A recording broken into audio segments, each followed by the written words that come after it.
اور اس میں ہمارے بڑے لیڈران بھی شامل ہیں تمام جماعتوں کے.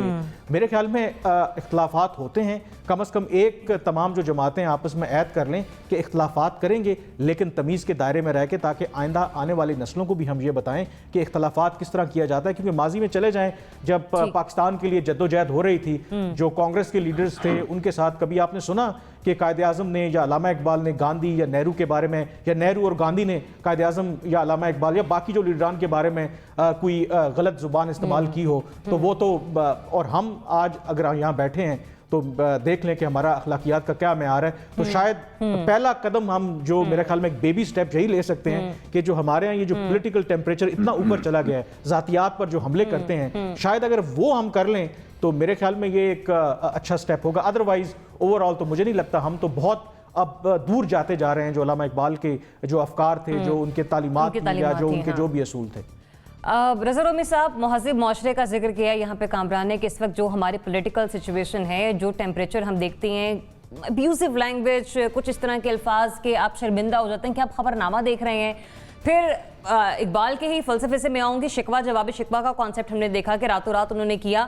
مطلب وہی بات آ جاتی ہے کہ میچیورٹی, سنسیئرٹی اور مہذب افکار, ہم اس کے مطابق دیکھ رہے ہیں پاکستان کو چلتا ہوا, ایسا کچھ ہو رہا ہے؟ زریاب, اس سے پہلے سبھی نے یہی کہا ہے کہ نہیں ہو رہا, اور میں ان سے اتفاق کرتا ہوں کہ ظاہری بات ہے کہ ہم نے وہ جو ہم مسئلہ یہ رہا ہے کہ ہم پٹری جو ہوتی ہے نا آزادی کے بعد 1947 کے بعد, ہم اس پٹری سے ہی اتر گئے تھے بحیثیت ایک معاشرہ اور بحیثیت ایک نوزائیدہ ریاست. اس میں جو ہوا ہے تاریخ میں وہ سب کے سامنے اس کو دہرانا ابھی آج پہ مناسب نہیں ہوگا. لیکن جو آپ نے اقبال کے حوالے سے بات کی, دیکھیے علامہ اقبال کا وہ بالکل روحانیت کا اور مسلمانوں کو دوبارہ سے بیدار کرنے کا جو پیغام تھا وہ آج بھی ریلیونٹ ہے.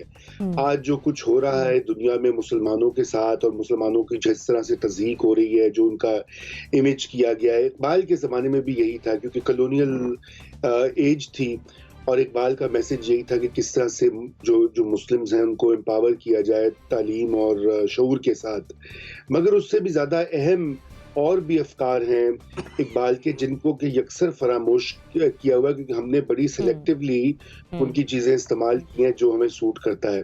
علامہ اقبال کا ایک پورے سیریز ہے لیکچرز کی, ریکنسٹرکشن آف اسلامک تھاٹ کے نام سے, جس میں کہ انہوں نے بڑے واضح انداز میں اجتہاد پر زور دیا ہوا ہے. انہوں نے سائنس اور جدیدیت کی بات بھی کی ہے, اور جس میں کہ انہوں نے بڑے واضح طور پہ کہا ہے کہ آج کے زمانے میں جو اجتہاد ہوتا ہے یا جمہوریت جو ہے, پارلیمان جو ہے, اس کا ایک بہت اہم رول ہوتا ہے, وہ بھی ہم نے ٹوٹلی فراموش کیا. اس کے علاوہ اقبال کی شاعری میں آپ دیکھیں نا کہ اور جو پیغامات ہیں, مثلا اٹھو میری دنیا کے غریبوں کو جگا دو, یا وہ جس کھیت سے دہقاں کو میسر نہیں روزی, اس کھیت کے ہر پوشہ گندم کو چلا دو, یہ باتیں بھی کی اقبال نے. لیکن ان کا ذکر نہیں ہوتا جو کہ برابری, مساوات, معاشی مساوات, سماجی برابری کے جو پیغامات ہیں, کیونکہ ان کے اوپر ہم نے توجہ نہیں دی. ہم نے ایک آئیکن بنا کے وہ ان کو لگا کے دیوار کے اوپر بس بھول گئے. تو میرے خیال سے بالکل اس کے اوپر تحقیق بھی ہونی چاہیے, لیکن زیادہ اس کی ضرورت یہ ہے کہ تعلیم جو ہے ہمارے یہاں تعلیم کا پورا ڈھانچہ ہے, جو کریکولر ہے, اس کو بھی اب دیکھنے کی ضرورت ہے. اور ساتھ میں جو آپ نے بات کی اخلاقیات کی, وہ تو سب کو پتہ ہی ہے کہ کتنے نیچے گر گئی ہوئے کم از کم سیاست کے میدان میں. تو زنیرہ, ہم جس ٹاپک پہ بات کریں گے دیکھنے میں تو بہت خاموش طبیعت نما محسوس ہو سکتا ہے کہ ہم افکار پر بات کریں, کیا بات کریں, لیکن ایک پلیٹ فارم ہے کہ جس سے ہم ڈپلومیسی کر رہے ہیں ٹورڈز ویوز میکرز کے ویورز کو. تو میں پھر ینگ جنریشن کی طرف ہی آؤں گی اور پھر لے کے جاؤں گی شبلی فراز صاحب کے اس کامنٹ پہ, کیونکہ انہوں نے حوالہ دیا. تو آپ کو لگتا ہے کہ ہماری جو حکومتی جماعتیں ہیں, ہمارے حکمران جو ہیں, وہ دعویٰ تو کرتے ہیں ان کے افکار کا, اس پر عمل کرنے کا, لیکن اس ویژن کو لے کر چل بھی رہے ہیں آگے؟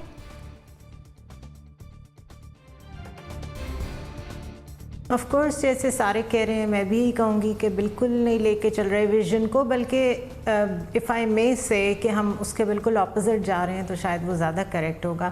یہ میں اس لیے کہہ رہی ہوں کیونکہ یونیورسٹی آف کینٹ ہے برسلز میں، اور وہاں پہ انہوں نے پورا ایک ڈیڈیکیٹڈ ڈپارٹمنٹ بنایا ہوا ہے جہاں پہ علامہ اقبال کے اب تک جتنے ریسرچ اور تھیسس ورک ہوئے ہیں وہ ان سب کو پالیسی ڈومین میں امپلیمنٹ کرنے کا سوچ رہے ہیں کہ یہ کیسے ہو سکتا ہے. اب آپ دیکھیں کہاں شاعر مشرق اور وہ اس وقت مغرب میں پالیسی لیول پہ اگر اسٹڈی ہونا شروع ہو گئے ہیں تو پھر کسٹوڈین کون ہوا ان کی تھاٹ کا اور ان کے پروسیس کا سارے کا. تو وہ لوگ اس کو لے کے کہاں پہنچ گئے ہیں اور ہم لوگ تو بالکل ہی ڈکے کی طرف جا رہے ہیں. آئی وڈ سے رضا نے ذکر کیا reconstruction of religious thought in Islam کا. آپ ان 6 لیکچرز کے اوپر بیٹھ کے اگر ڈیبیٹ کرائیں گے آپ کو لوگ مارنے آ جائیں گے، بیکاز یہاں پہ بات کرنے کا ریلیجس تھاٹ پہ بات کرنے کا مطلب ایک خاص مطلب ہوتا ہے. You know what I mean. Political thought اگر اقبال کی لے لیں، سوشل تھاٹ لے لیں، ہر چیز کو لیں. اتنا بڑا فلسفہ آپ کے پاس ہے، ایک پورا وے فارورڈ آپ کے پاس ہے، لیکن کوئی تیار تو ہو اس کو سمجھنے کے لیے. اب جس طرح ہم ہر چیز کو کانٹیکسٹ سے ہٹا کے اس کو اپنے یوز میں لانے کی کوشش کرتے ہیں، اور آپ نے بھی کہا کہ ان کا پہلا شعر کا جو پہلا مصرع اور دوسرا مصرع ہوتا ہے جب تک آپ دونوں نہ دیکھیں آپ کو پوری بات سمجھ نہیں آتی. تو اس میں وہ یہ تو کہہ دیتے ہیں کہ جی لیا جائے گا تجھ سے کام دنیا کی امامت کا، تو مسلمانوں اٹھ کے کھڑے ہو جاؤ، تم لوگوں نے تو دنیا کو لیڈ کرنا ہے. یہ نہیں بتاتے کہ سبق پھر پڑھ صداقت کا، امانت کا، شجاعت کا، کہ پہلے صادق اور امین تو بن جائیں آپ، سوشلی اس کوہیژن میں تو آ جائیں کہ آپ لوگ ایسے انسان ہو. مومن ہونے کے جو بلڈنگ بلاکس ہیں وہ آپ میں موجود ہوں گے تو پھر آپ دنیا کی امامت کے قابل ہوں گے نا. تو وہ نہیں ہے تو دیکھ لیں پھر امامت کون کر رہا ہے. سو بیسکلی ہم لوگ یہ ڈسکشنز کیوں نہیں کرتے سوشلی، اور میڈیا کے پوائنٹ آف ویو سے ریٹنگز نہیں آتی ہے ایسے ٹاپکس کی. تو اس سے اندازہ کر لیں کہ ٹرینڈز کس طرف چلے گئے ہیں. Materialistic, superficial discussion, spicy discussion, گاسپ ہونی چاہیے، لڑائی ہونی چاہیے. تو پھر اقبال کو بیٹھ کے یاد ہی کر سکتے ہیں ہم، اور کیا کر سکتے ہیں. مزمل صاحب یور ٹیک. آپ نے بار بار شبلی صاحب کا حوالہ دیا کہ انہوں نے آج کہا ہے، تو مجھے اقبال کا ایک مصرع یاد آ گیا، تھے تو وہ آبا تمہارے ہی مگر تم کیا ہو، ہاتھ پر ہاتھ دھرے منتظر فردا ہو. تو اقبال نے تو ہر موقع کے لیے، ہر بات کے لیے شعر کہا ہے. شاید یہ شعر شبلی فراز صاحب کے لیے آج زیادہ موزوں ہے. لیکن پھر بھی میں آپ کا سوال جب میرے پاس پہنچا تو کیا ہم آج اقبال کے ویژن کے مطابق پاکستان کو چلا رہے ہیں، تو میں نے جتنی ابھی میری ناقص علم تھا اس میں یہ ڈھونڈنے کی کوشش کی کہ اقبال کے ویژن میں یو ٹرن کی کتنی گنجائش ہے. اور اقبال نے ہمیں کہاں بتایا کہ یو ٹرن لینے والا بڑا لیڈر ہوتا ہے، اور بڑے لیڈر کے بنیادی خصوصیات میں یو ٹرن لینا شامل ہے. اور میں یہ تو کہیں نہیں مل سکا کہ اقبال نے کہا ہو کہ بڑا لیڈر وہی ہوگا قوم کا جو یو ٹرن لے گا. ابھی زنیرہ کہہ رہی تھیں سبق پھر پڑھ صداقت کا، امانت کا، شجاعت کا. اب انہوں نے تو نہیں کہا سبق پھر پڑھ یو ٹرن کا. تو اگر اقبال کے ویژن کے مطابق چلانا ہے تو پھر یو ٹرن کو کہاں لے جائیں گے ہم، کیونکہ ہمیں تو آج یہ بتایا جا رہا ہے کہ جو یو ٹرن نہیں لیتا وہ بڑا لیڈر نہیں ہے، وہ قوم کی امامت نہیں کر سکتا، وہ قوم کو آگے لے کر جا ہی نہیں سکتا جو یو ٹرن نہ لے سکے. تو اب اقبال کے ویژن کو دیکھوں یا یو ٹرن کو دیکھوں مجھے سمجھ نہیں آتی ہے. تو اس لیے ہمیں اقبال کے ویژن کے مطابق اگر پاکستان کو چلانا ہے تو پھر تو پاکستان میں جمہور کا راج ہوگا، عوام کی حکمرانی ہوگی، اور یہ ڈیپ سٹیٹ نہیں ہو سکے گا. اور پھر یہاں پہ ریاستی اداروں کو فیصلے کرنے کا اختیار نہیں ہوگا، کیونکہ اقبال نے تو عام آدمی کی بات کی ہے، اقبال نے تو فرد کی بات کی ہے، اور کہا ہے کہ عام آدمی کے ہاتھ میں سب کچھ ہوگا. تو لہذا اگر ہم نے پاکستان کو اقبال کے ویژن کے مطابق چلانا ہے تو پھر تو سیکیورٹی رسک ہو جائے گا پاکستان، اور یہاں پہ عام آدمی کا راج ہوگا، اور پھر سیکیورٹی ادارے اس کو سیکیورٹی رسک قرار دے دیں گے، اور پھر وہ اقبال کے ویژن کے مطابق کیسے چل سکے گا.